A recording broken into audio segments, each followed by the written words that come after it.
Hello दोस्तों, कैसे आप सभी का। उम्मीद करता हूँ आप सभी को अच्छे होंगे और स्वस्थ होंगे। चलिए, मेरा YouTube channel bright future by NK में आपका स्वागत करता हूँ। और बिना देरी किए हुए चलते हैं वीडियो की तरफ। तो पिछले वीडियो में आप देख चुके होंगे कि मैग्नेटिज्म एंड मैटर और मूविंग चार्ज एंड मैग्नेटिज्म का पार्ट 1 में 1 मार्क्स से क्वेश्चन कंप्लीट कराए थे। आज जो है पार्ट 2 में आपको क्वेश्चन जितने भी हैं उन सभी को कंप्लीट कराएंगे जो एग्जाम में कई बार पूछे गए हैं, और अलग से भी क्वेश्चन, ऐसे क्वेश्चन बताएंगे जो 2026 में पूछे जा सकते हैं। ठीक है, तो ध्यान पूर्वक सुनिएगा और समझने की कोशिश करिएगा। ध्यान इधर उधर मत कीजिएगा, तो वरना समझ में ही नहीं आएगा। और समझना बहुत जरूरी है, वरना एग्जाम में भूल जाइएगा। ठीक है, रट्टा मारने वाला सिस्टम यहाँ से हटा दीजिए। ठीक है, तो बिना किसी देरी किए हुए चलते हैं वीडियो की तरफ। ठीक है, आगे पहला नंबर क्वेश्चन है, what is magnetic element of the earth. आखिर ये मैग्नेटिक एलिमेंट क्या होता है, इसके बारे में बताने का बोल रहा है। ठीक है, तो इसके लिए आप क्या कीजिए, एक अर्थ बना लीजिए। अर्थ बना लीजिए, कैसे बनाएंगे जी, ऐसे बना लीजिए जी, कैसे बनाइएगा। और ठीक है, ये हो गया अर्थ। ठीक है, इसका ऊपर रहता है नॉर्थ पोल, इसके नीचे रहता है साउथ पोल। इसके लाइन में खींच दीजिए। ठीक है, लाइन में मिला दीजिए। अब क्या करना है, यहाँ पर किसी एक पॉइंट पे, अर्थ का किसी एक पॉइंट ले लिए, उसमें आप लोग निकाल रहे हैं मैग्नेटिक फील्ड। अब इसमें मैग्नेटिक फील्ड निकालना है। अब मैग्नेटिक फील्ड का क्या निकालेंगे, या तो उसका मैग्नीट्यूड निकालेंगे या फिर और एंड डायरेक्शन। अब मैग्नीट्यूड और डायरेक्शन कैसे निकलेगा, ये क्या करता है, ये मैग्नेटिक एलिमेंट ही का काम होता है मैग्नेटिक फील्ड का डायरेक्शन और मैग्नीट्यूड निकालने का। तो इसको हम लोग ऐसे डिफरेंस कुछ ऐसे लिख सकते हैं कि दोस element which are completely specified magnitude and direction. इसका magnitude and direction of magnetic field is called at any point is called magnetic element of the earth. ठीक है, इसका डिफिनेशन ऐसे लिख सकते हो। और ये जो होता है magnetic element of the earth, ये टोटली 3 प्रकार का होता है। तो देयर आर 3 टाइप्स, लिख दो यहाँ पर, देयर आर 3 टाइप्स।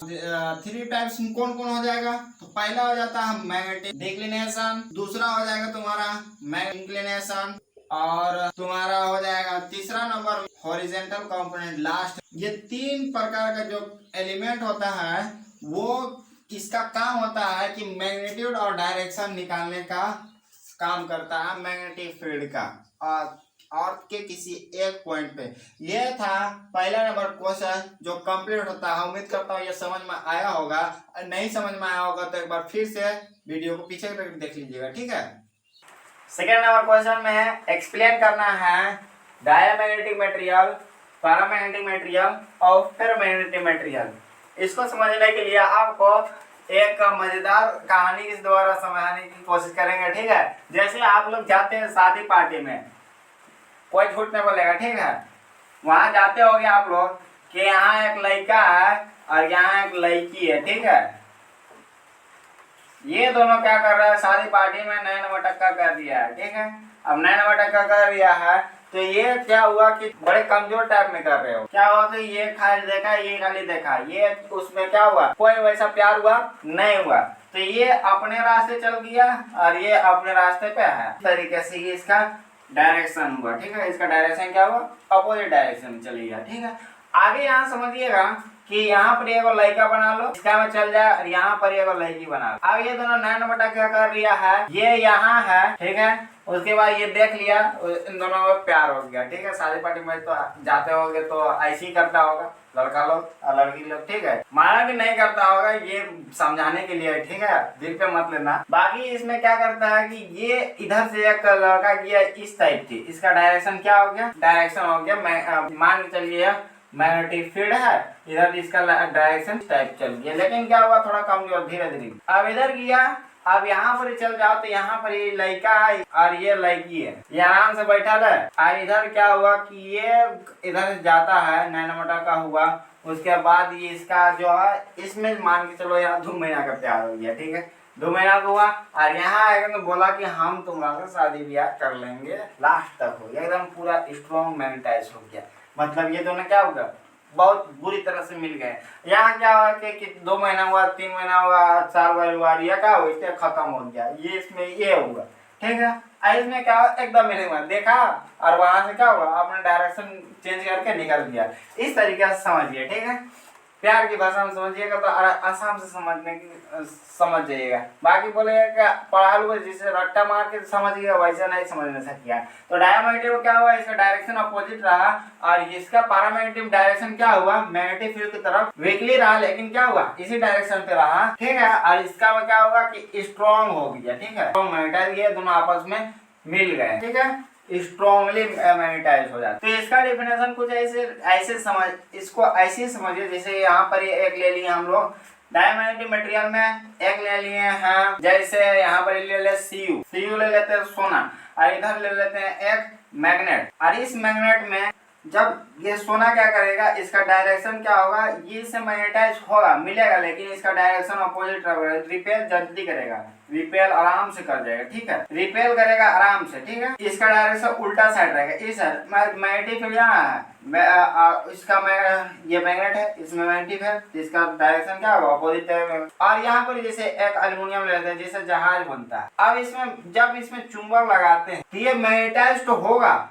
लेकिन इसका डायरेक्शन कितना होगा मैग्नेटिक फील्ड की तरफ, मैग्नेटिक फील्ड का डायरेक्शन इसका अपोजिट था, इसका उधर हो गया, लेकिन ये कैसे रहेगा वीकली मैग्नेटाइज। और इसमें चल जाएंगे तो जैसे यहाँ पर ले लेते हैं एक लोहा Fe आयरन बोलते हैं उसको, लोहा ले लिए और इधर हो गया मैग्नेट ले लिया। अब इसका मैग्नेटिक अब ये मैग्नेटाइज होगा, लेकिन इन the direction of magnetic field, और कैसा होगा ये स्ट्रॉन्ग होगा, स्ट्रॉन्गली मैग्नेटाइज होगा। अभी तक तो समझ नहीं आया आपको, लेकिन अभी समझ में आएगा, ठीक है। अभी डिफिनेशन आपको बताते हैं कैसा होगा। तो इसमें डिफिनेशन कुछ ऐसे इस तरीके से लिख सकते हैं कि दो substance when placed in a magnetic field weakly magnetized in the opposite direction, इधर ऑपोजिट डायरेक्शन हो रहा है, ठीक है, इधर लग रहा है इसका opposite direction, to the magnetic field is called diamagnetic material. कुछ इस प्रकार इसका डिफिनेशन लिख सकते हैं, ठीक है। आगे देख सकते हैं कि पैरामैग्नेटिक मटेरियल क्या होता है। तो पैरामैग्नेटिक मटेरियल तो अभी बताएं कि इसका मैग्नेटाइज होगा in the direction of magnetic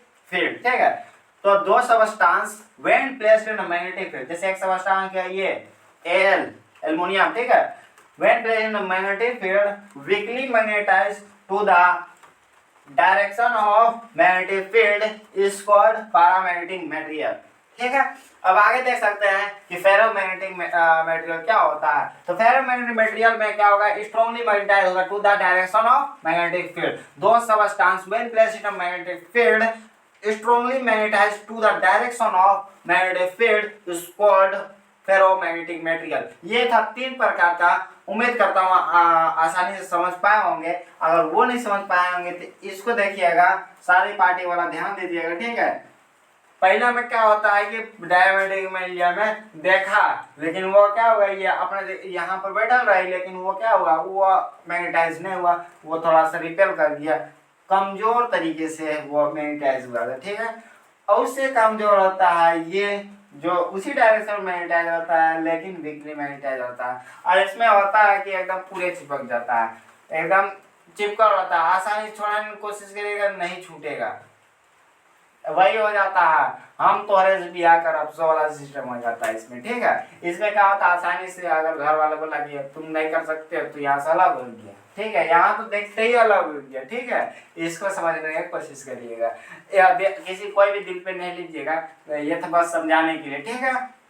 अब देखते हैं third number question. Third number question क्या बोलता है कि force on a current carrying conductor place in a magnetic field. एक बोल रहा है कि कोई करंट कैरिंग कंडक्टर है जिसमें आई चल रहा है, एकदम करंट चल रहा है, उसको हम लोग मैग्नेटिक फील्ड में रखते हैं, तो उसका हम लोग को फोर्स निकालना है, उनका फोर्स कितना होगा उसको हमको एक्सप्लेन करना, ज्ञात करना। तो सबसे पहले उसके लिए हम लोग फिगर बना लेते हैं। जैसे यहाँ हो गया तुम्हारा y एक्सिस, ये हो गया तुम्हारा x एक्सिस, और ये हो गया z एक्सिस, और इधर ले लेते हैं माइनस x एक्सिस, ठीक है।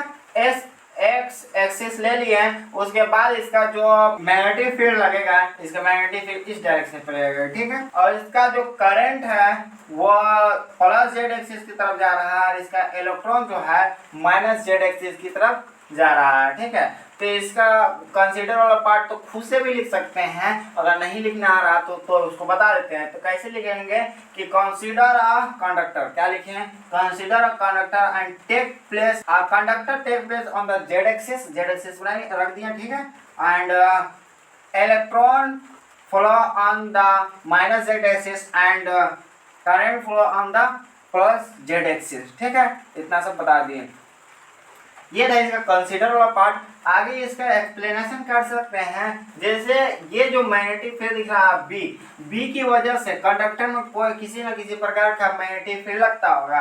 और एक चीज ध्यान दीजिएगा, जब करंट बहते रहता है तो उसमें फोर्स, एक इलेक्ट्रॉन जो रहता है वो सीधी आकार में चलते रहता है, तो इलेक्ट्रॉन बहते रहता है, इधर जा रहा है, ठीक है।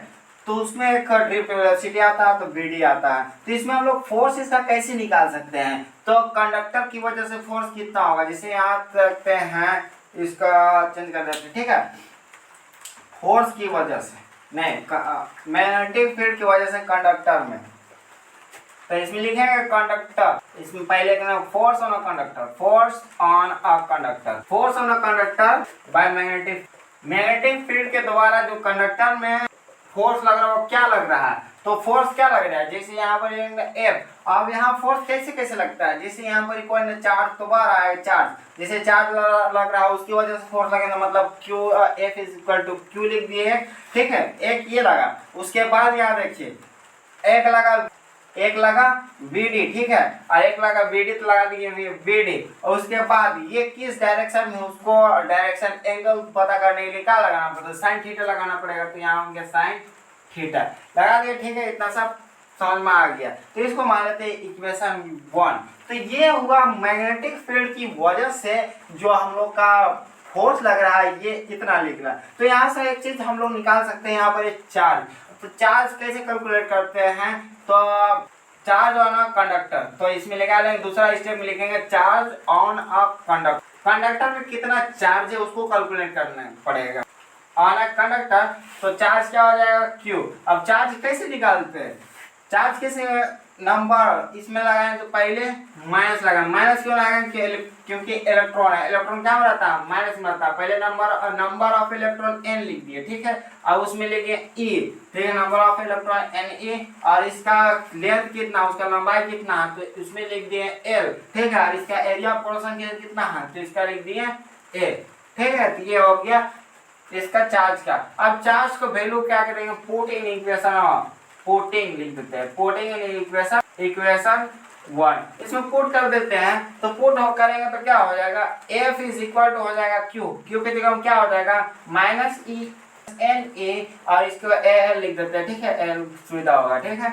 एल हो गया बीडी और ये होगा साइन थीटा, साइन थीटा लिख दिए, समझ में आया इतना सा। उसके बाद एक चीज हम लोग ध्यान देना है कि यहाँ हम लोग पढ़े होंगे, देखिए यहाँ पर relation between drift velocity and electric में क्या रिलेशन होता है, रिलेशन बिटवीन इलेक्ट्रिक करंट और ड्रिफ्ट वेलोसिटी, इसके बारे में पता होना। एंड ड्रिफ्ट वेलोसिटी क्या होता है, तो I इज इक्वल टू क्या बताए थे, minus n e a b d होता है। तो minus n e a b d के जगह में क्या लिख देते हैं, I लिख देते हैं। तो इसमें लिख दिया F is equal to minus n e b d के जगह में I लिखते, तो I हुआ, और यहाँ बचा L, और ये हो गया वीडियो खत्म हो गया, ये हो गया साइन थीटा।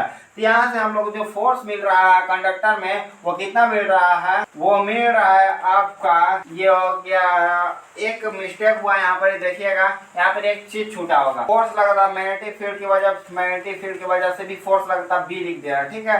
और यहाँ पर ये पुट कर देना है, तो यहाँ हो गया, यहाँ पर पुट कर दिया बी, यहाँ हो गया F is equal to b i sine theta.